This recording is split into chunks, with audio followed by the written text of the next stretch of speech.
Okay,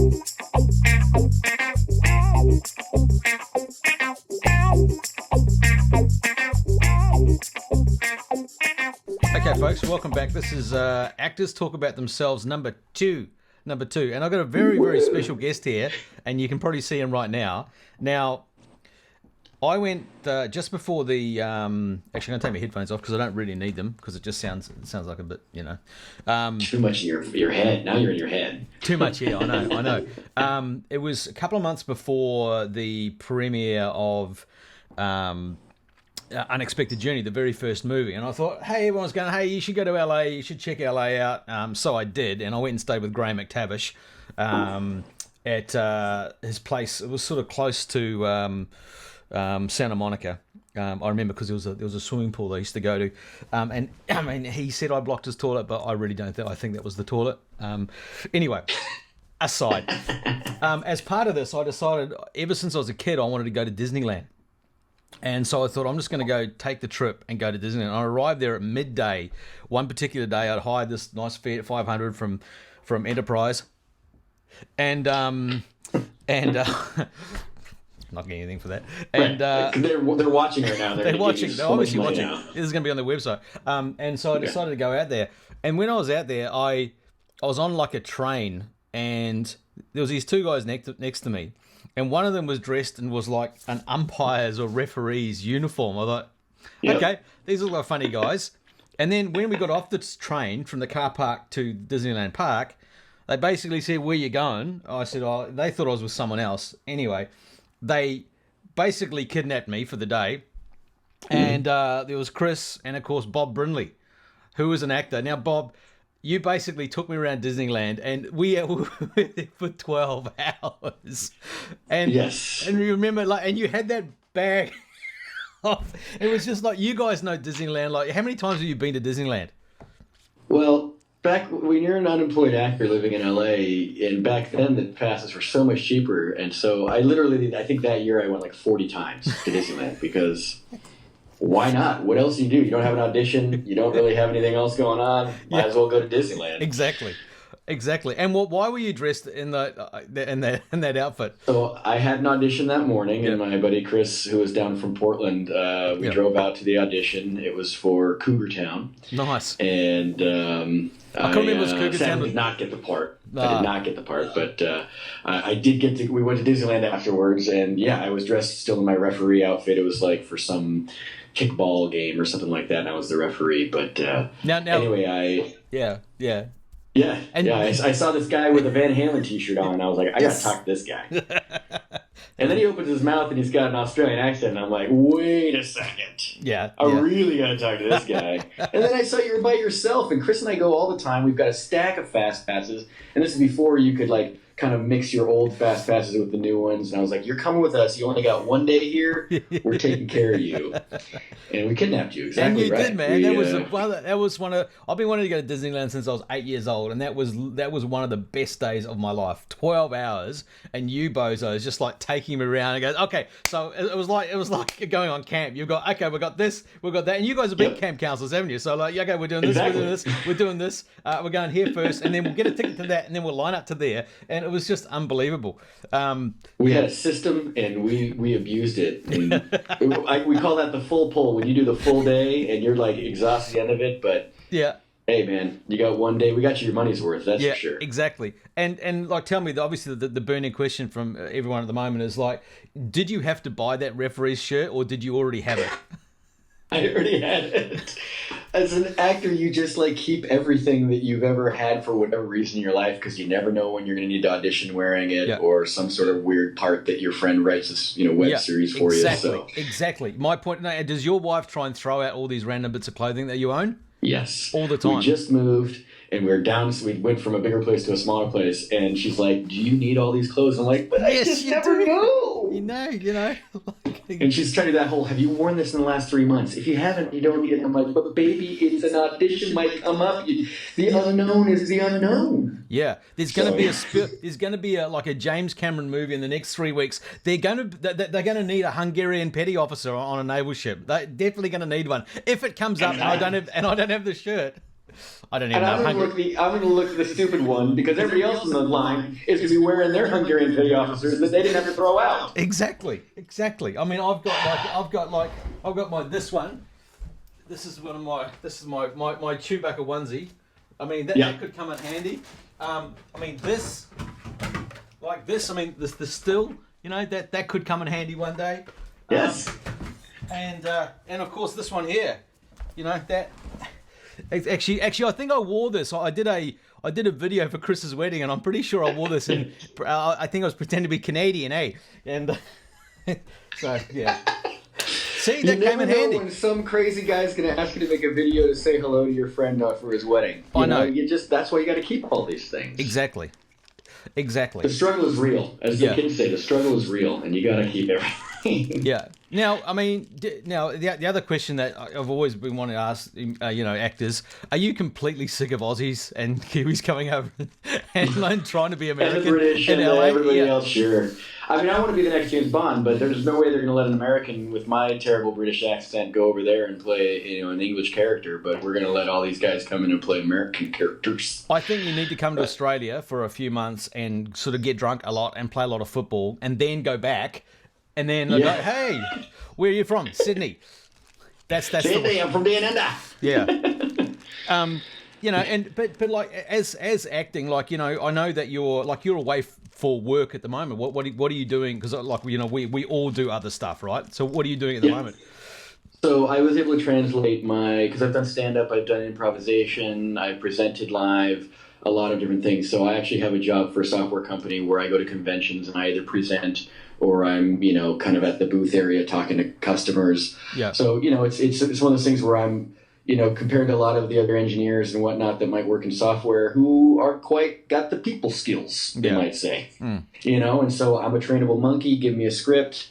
And I've actually been able to be with this company for almost a year now. Pivotal, I'll hawk them. I'm not afraid. No, actually, no. This is a complete just free zone when it comes to advertising, whatever you like. Because basically the revenue you get off this is like that. So it's fine. Just go for it. Perfect. Absolutely, bring it on.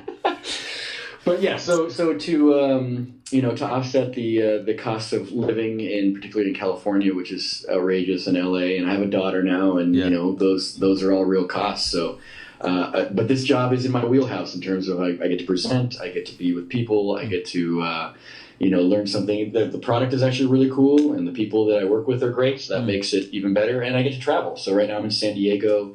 Last week I was in Portland. The week before I was in Las Vegas, and sometimes my family comes with me, so it's great. And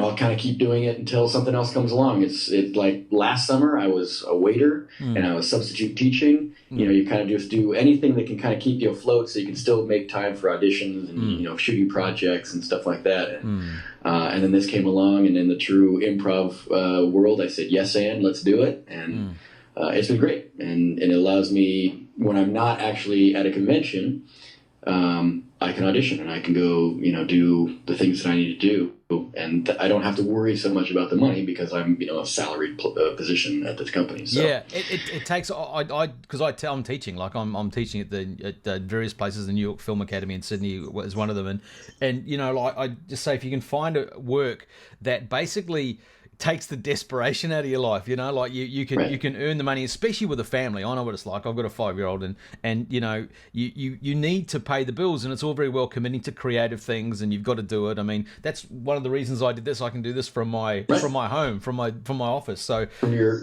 exquisitely clean office. Yeah. See, I've framed it a lot tighter this week. Actually, no, it frame's tight there, but on there you can still see. See, I was going to clean, and then I got the time zone mixed up, and whatever. But it is important, to do that, and to have something that's, something that you enjoy. Because I got to say, I really enjoy teaching. I love teaching, especially the young ones, about the realities of the business, but also now I'm finding there's so many more outlets for creativity, right. And it's taken me, I'm almost 48, and it's taken me so long to realize I've just got to do stuff. Never tell them your real age. You're 40 something to early 50s. 30. Your age range. Yeah. How old am I? I'm 32 to 40. Yes, exactly. I believe that. Yeah.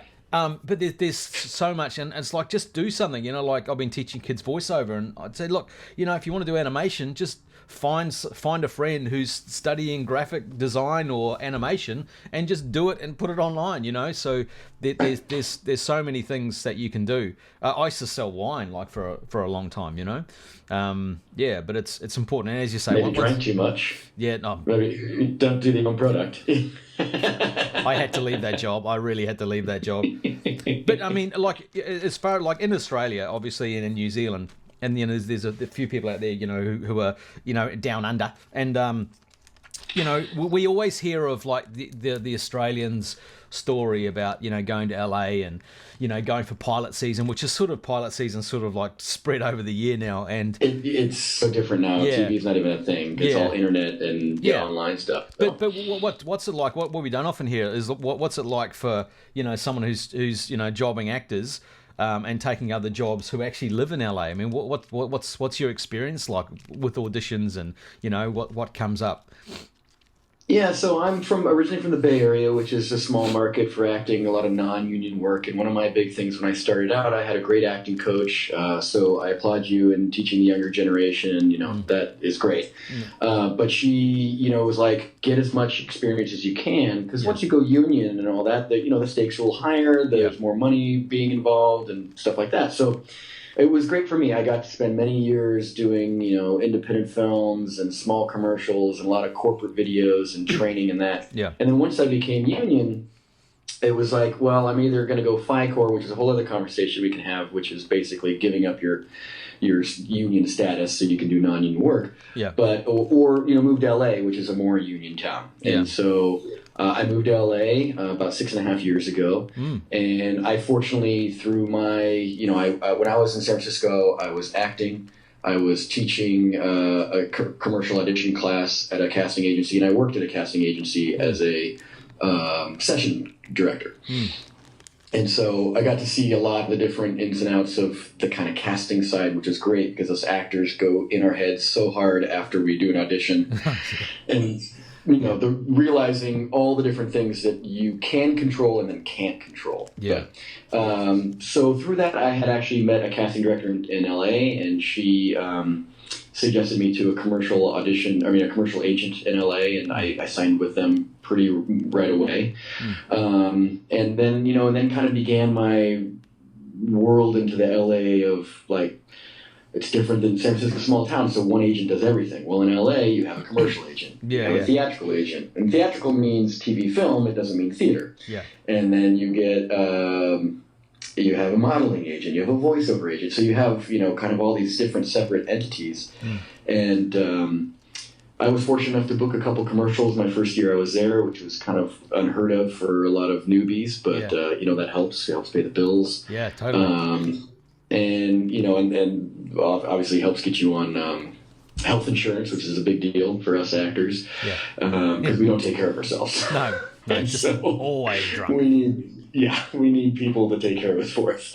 But like I learned that there's different seasons in LA for the auditions. You know, the summer months are pretty lean when it comes to auditioning for commercials, and then you start trying to figure out the TV film side. And one of the big things in LA is these casting sessions, which is basically you pay a certain amount of money and you get to go sit in on a class that's held by a casting director or an assistant for a casting director. And they say you're not paying to audition, you know, you're just basically paying for a class, but, you know, these people are, you know, you can kind of pick and choose, like, oh, this person does Criminal Minds, or this person does, you know, Arrested Development or Parks and Rec, or, you know, and so you're like, hey, I'd like to be on those shows. I'm going to audition for those people. Yeah. Or I'm going to take their class. So that's kind of been a big thing, and there's, you can find a lot of articles pro and con about it, you know, but, you know, I started doing those because basically what their whole thing was, they don't want to audition for these small 2-3 liners. And so if they do these workshops, they can say, well, I saw Bob in this workshop and I know he can do that job, and then they'll call you directly. And I have a lot of friends that have gotten work from that.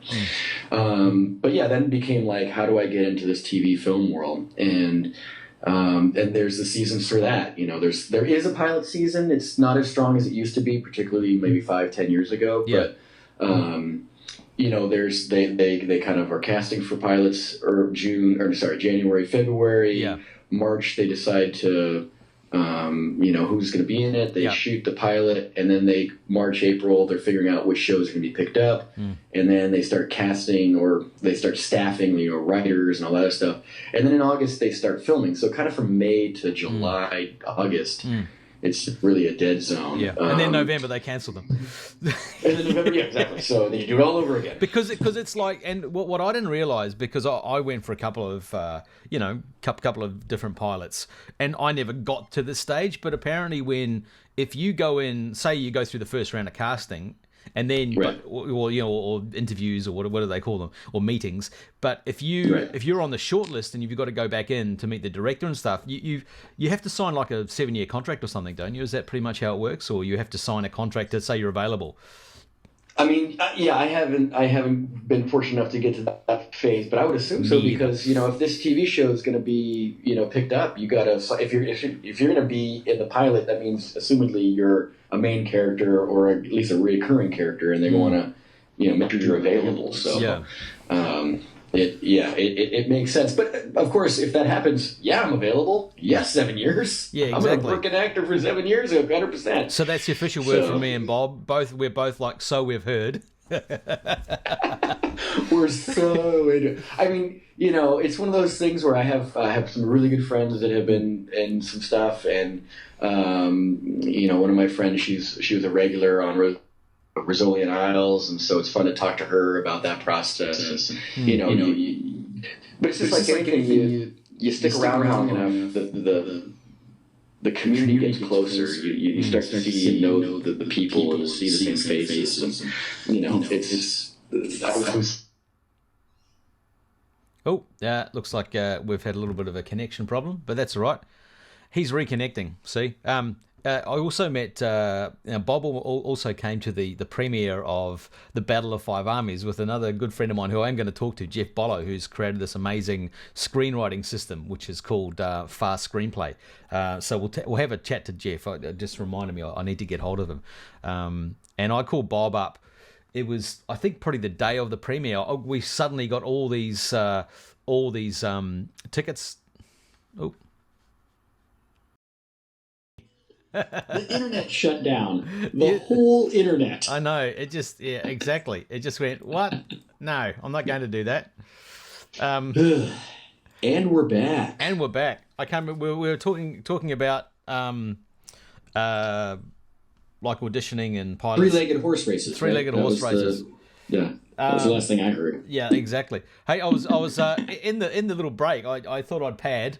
Just bring back my radio skills, and pad stretching and stretching. And I thought I'd talk about and I got a photo actually. This photo. There's a couple of great ones. Now you came to the premiere of the Battle of Five Armies. You and my other good mate Jeff Bollo. Where you guys were there. Here we go. Posing as my security detail. Yes. The other security guards didn't find it funny. I don't know why. No sense of humor. Come on, have a sense of humor. No sense of humor. And that was cool because literally, I think I got an email from my agent, like just only a few hours before the event, saying, "Oh, there's a few more tickets available." And I'm like, "Oh, okay." And so I did a bit of a ring around, and I'm so glad you came. There he is. There's Jeff. Awesome. That was cool. Look at that. Amazing. It was obviously incredible because in my opinion, there's only a couple franchises up on the magnitude of Lord of the Rings, and Star Wars would probably be another amazing premiere to go to. And maybe like a Batman or something like that. But the fan base and how just supportive. And rabid, I think is another word to use. Yeah, exactly. I almost got killed by Orlando Bloom lovers because you had moved from one side to the other and I was in my security detail following you. Yeah. And then Orlando was coming right behind me and they're like, Orlando! I thought I was going to die. Oh, man. I don't know if you remember, but my car didn't pick me up. They had to call to get my car. That's right. And I was late. So, of course, I arrived in between Evangeline Lilly and Andy Serkis. And there's nothing more, there's nothing that brings you back to earth more than being on a lineup and you're sort of doing the things. And, I talked to some radio station in China, which was great. They were very, very enthusiastic. And I saw some fans. But when you've got your minder with your card with your name on it going past all the media, and all you see them do is just go. Right. Just the validation for your life existence, yeah. But I mean, the coolest thing was the night before, and we may have had a few wines, we may have been drinking margaritas by the pool at the Roosevelt Hotel. It doesn't sound like that's what you would do, but we'll believe your story. Continue. It was one of those rare nights. And then someone said, hey, there's all these fans that are lined up outside the theatre, the Kodak Theatre. So we went down there, and there was like 20 of these fans camped out for the night to wait. So we had all these photos taken. Thankfully, they were all like completely above board, which was good. But you had put your tops on. You weren't just swimming suits out there, right? No, we did put our tops on. Yeah, no, absolutely. Okay. We absolutely we wore pants. Oh, by the way, this whole interview is no pants. Sorry. Right. Sorry. That's the only way I do them. So that was pretty cool. But I remember that was an awesome night. But the funniest thing for me, I mean, they had these little turkey sliders, and there must have been a bone in it, and I lost part of my tooth. What? Yeah, it was like I lost part of my filling out of my tooth. There was a massive hole in my tooth. See, of course, I was in California. I could have sued for that. I could have like made at least 20 grand, 30 grand out of that. Yeah. See, I missed the boat there. That's brilliant. That's you eating a Skittles that our friend Kris had asked me to pick up for you. Oh, that's which right. Peter Jackson got a Skittle as well. Oh, yeah, nice. Awesome. I was excited for Kris to know that Peter Jackson ate one of his Skittles. Yeah, exactly. I know. But Peter, he'd love Skittles. As long as he had a cup of tea with it, of course. Yes. But the funniest thing was at the after party, and we were there sort of hanging around, and can you remember the guy that you went up and said g'day to? Oh, I remember. So here's the deal. I live in LA. Seeing famous people, it does happen. Like you walk across the street, you're like, oh man, that looks like Randy Quaid. Oh, that is Randy Quaid. Yeah. These are just people that happen to be around. Well, not Randy Quaid. It was Dennis Quaid. Excuse me. Yeah. Randy Quaid is crazy and in Canada, I think. Yeah. But normally, I keep my cool. They're people too. It's the whole, just talk to them normally. Yeah. But I saw Chevy Chase, and I am such a huge Chevy Chase fan, and like my childhood was built on Fletch and the vacation movies, and just all comedy, Spies Like Us and stuff like that, and Caddyshack, and so I see him, and you're right here, and Jeff's right here, and he's like just a little bit behind you guys, and I'm in my head freaking out. It's like that's Chevy Chase right there. That's Chevy Chase right there. And there's some stuff that's been said about him in the media as of late. I don't know him personally, so I can't respond one way or the other. But I'm like, I wonder if he'll be cool if I say something. I don't know. Am I going to say something? I feel like I'm going to say something. And I look at him, and I'm so nervous, right? And I quote Caddyshack to him, and I say, "You take drugs, Danny." Yeah. And the line is, "You take drugs, Danny," and that's what Chevy Chase says. And then the kid says, "Every day, sir." And then Chevy Chase's character says, "So what's the problem?" Well, I'm so nervous and excited. I go, "You take drugs, Danny? What's the problem?" And then he looks at me and goes, "Every day, sir." And then he walked off. Because you said it, there was a gap, and me and Jeff were like, back slowly away. He's done it. He's engaged. And we sort of look at each other, but it was like, good on you, man. That was like, because how many times I remember going to an Indian restaurant in Auckland, and me and my mate were having dinner, and we were just like laughing about, I don't know, very, very close friend of mine, and especially creatively, we were so close, and we were laughing about stuff, and Billy Connolly was in there, and he was just looking over, just smiling, just wondering what we were laughing at. And I always regretted not going and saying hello, because he was such a massive, I just loved his humor, and he was my dad's favorite comedian, and thankfully, as it turned out, I got to work with him on The Hobbit, and my dad, before he passed away, he got to spend a night at a party at Ian McKellen's place and talked to Billy, and it was like I emailed him recently. I said, "Man, you have no idea what that meant to my dad." Like 6 months later, he was gone, and that was just like such an incredible experience for him, and that whole night. And that was good, man. I really, I mean, like me and Jeff were like, oh no, he's engaged, but then it was, you got it, and you got the reply. I got the reply. He gave me the exact quote, and he was amazing. And he walked away, and I was like on air for the rest of the night. I was just like, that was awesome. Chevy Chase and I had a dialogue from Caddyshack. I know, excellent. That's excellent, because he was at the Unexpected Journey at in New York. I saw on there, but he was there for a while, and then sort of took off. Wasn't there for a long time. So no, that was cool. That was fantastic. That was the last time we caught up. That was a year and a half ago. We've done a couple Facebook interactions and emails here and there, but that's it. It has been a minute. Yeah, as they say. So what's the plan now as far as your acting? Because it sounds as though, and this is like a really important lesson for people that, I always say, like, you've got to enjoy the process, whether you're working in acting or you're not. It sounds like life's going pretty good for you, and what's the plan? What are you hoping to crack onto next? I mean, it sounds like life's good at the moment, the way it is. Life is really great. My daughter is 1 year old. My wife and I were able to get a small house, and her job is great. My job is great. Yeah. And it quiets that part of your brain that says, when am I going to get money next? And it stops me from having to be desperate to do any job just for a paycheck. I can now be a bit more creatively choosy. And so I've done a project with my buddy. It's called Lunatics, and it's kind of a spin on the Killing Joke, which DC just released.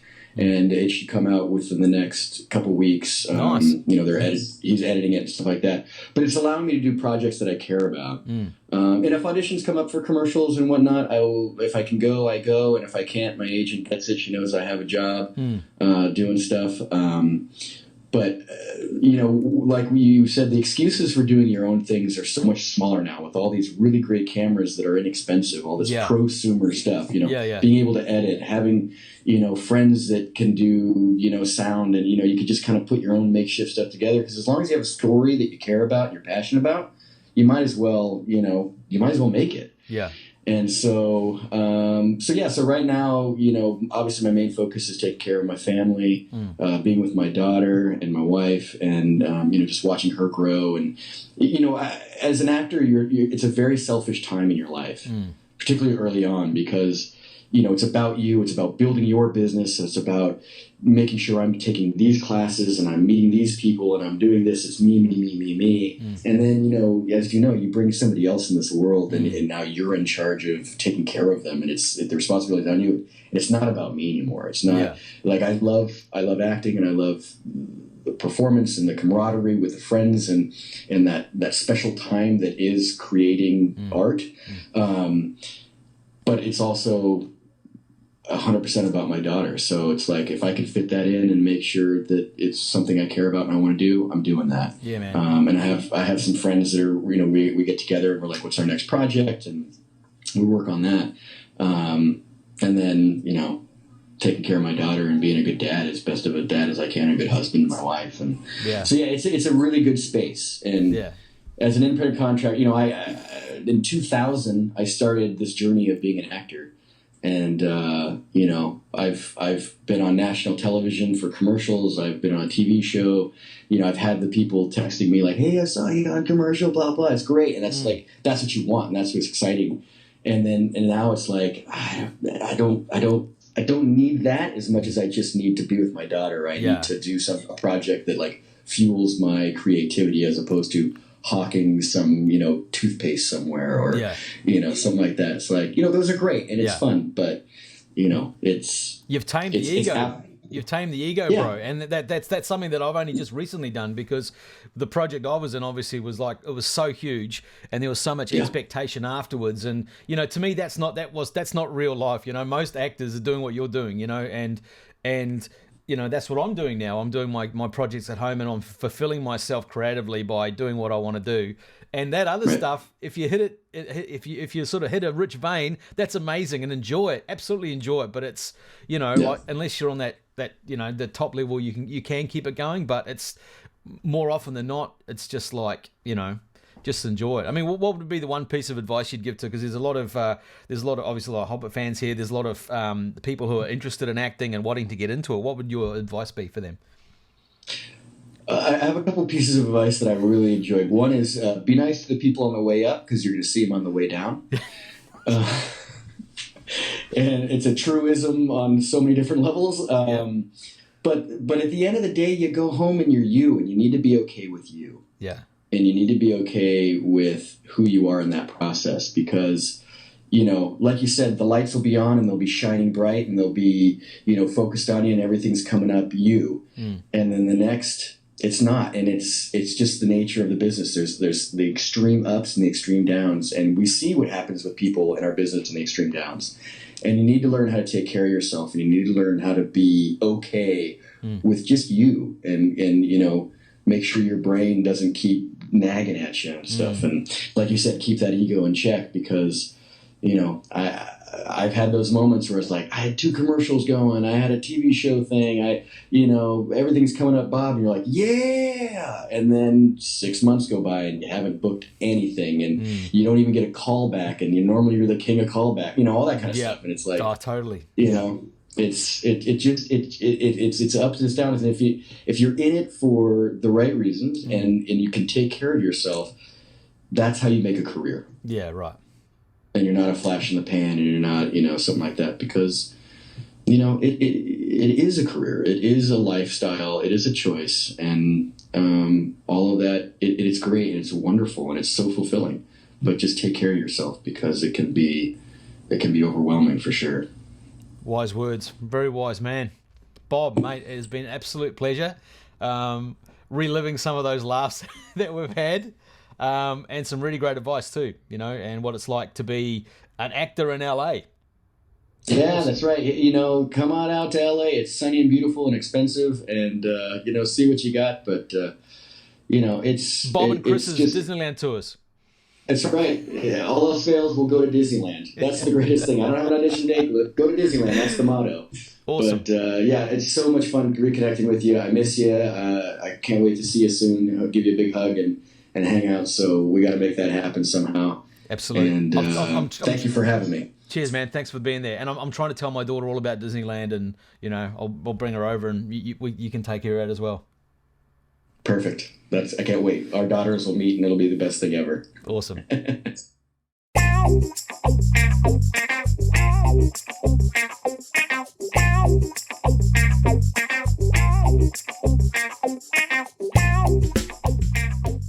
Yeah, nah, sweet.